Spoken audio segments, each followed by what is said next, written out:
Kami bahas lebih lanjut terkait pemalakan proyek oleh Kadin Cilegon ini bersama anggota Tim Advokat Penegak Hukum Anti Premanisme atau TUMPAS, Saur Siagian. Selamat malam Bang Saur, apa kabar Bang? Selamat malam, Bung Tifal. Ya, sudah ada 3, kita spesifik bicara yang di Cilegon itu, sudah ada 3 orang berstatus tersangka termasuk salah satunya Ketua Kadin Cilegon. Menurut Anda ini sudah cukup memberi titik terang atau harus ada hal lain yang digali lagi lebih lanjut dari kasus ini? Pertama kita apresiasi ya Kapolda Banten tentu dengan semua aparatnya bertindak tegas kasus diduga pemerasan yang ada di Cilegon, Bung Tifal.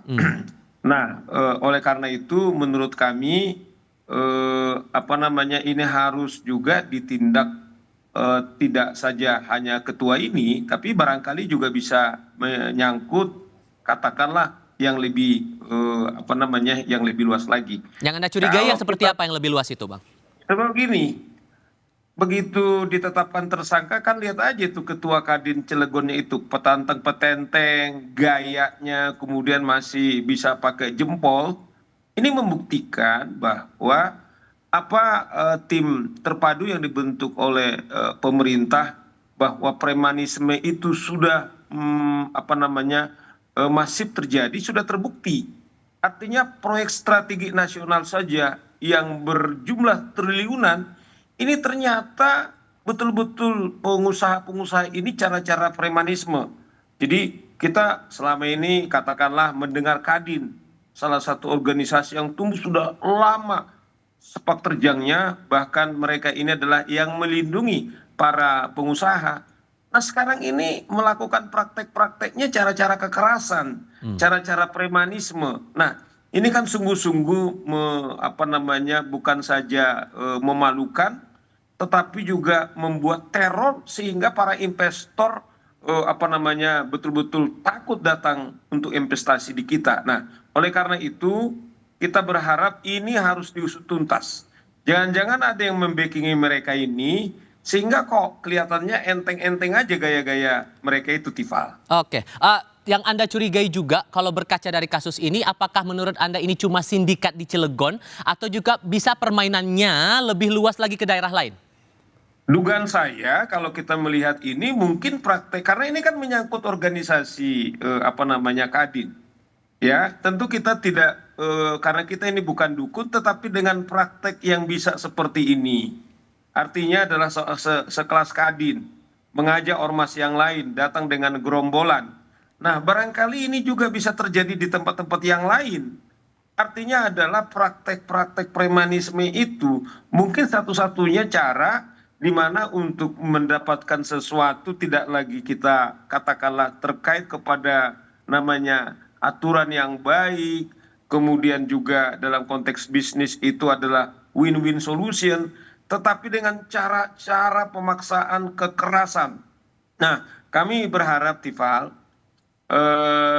Polda dalam hal ini kepolisian menjerat mereka ini adalah ancaman yang maksimal. Kalau kami lihat pasal yang diterapkan itu saya pikir sudah tepat pasal 368. Itu saya kira sudah tepat dengan ancaman 9 tahun. Nah, kami dorong jangan sampai terjadi restoratif justice, artinya ini diselesaikan dengan perdamaian, namun Tumpas mendorong ini harus tuntas sampai ini betul-betul diseret di pengadilan, sehingga ini betul-betul efek jerak. Nah, karena ini kan tim ini barangkali katakanlah waktunya terbatas, tapi dengan ada deterrent effect, dengan efek jerak itu akan berdampak kepada daerah atau industri-industri lain, Tifal. Oke, kalau Anda baca dari, kalau kita melihat dari bukti yang disita oleh polisi, tangkapan layar atau screenshot, ada bukti video, kemudian di screenshot itu pun ada isi ajakan Ketua Kadin kepada para saksi ke lokasi proyek, termasuk ada surat dari Kadin kepada perseroan dan notulensi rapat. Menurut Anda ini cukup dengan jerat pemerasan atau bisa lebih luas lagi cakupan pidananya? Iya, saya kira kan tentu polisi yang lebih tahu Tifal, karena kan itu juga pasal 160 juga kalau saya baca di rilis yang dilakukan Polda Metro juga mengajak orang lain untuk melakukan kekerasan. saya kira sejauh ini yang dimiliki oleh penyidik mungkin buktinya cukup. Nah, menurut saya juga itu harus diapresiasi. Nah, yang sebelumnya kan kita sempat dengar Kapolres memberikan press release mereka didamaikan. Nah, ini tidak cukup didamaikan, harus ini betul-betul diusut sampai ke pengadilan sehingga apa?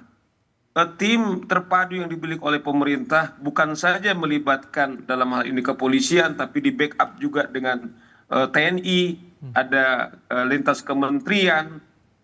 Ini membuktikan adalah keharapan seperti tadi dibilang juru bicara istana untuk memberi kenyamanan kepada investor kita, tidak lari kemudian ke luar negeri sehingga apa? Kita bisa menyerap tenaga kerja yang lebih banyak lagi sehingga mengurangi pengangguran yang sekarang terjadi di bangsa ini. Karena apa? Setiap satu kerja sesuatu yang sangat istimewa. Terakhir singkat saja, kalau Anda tangkap dari upaya polisi sekarang dengan menangkap 3 orang ini dan sudah berstatus tersangka untuk mengejar preman kakapnya itu memungkinkan atau tidak menurut Anda? Akan sulit atau tidak buat polisi? Kalau menurut saya seperti tadi rilis oleh Dirkrimum tadi Polda Banten, saya kira tidak susah ya.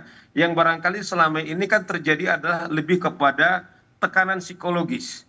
Jadi jelas pesan Presiden Tifal, usut tuntas seakar-akarnya tanpa pandang bulu, dan itu juga di-quote oleh tadi Kapolri.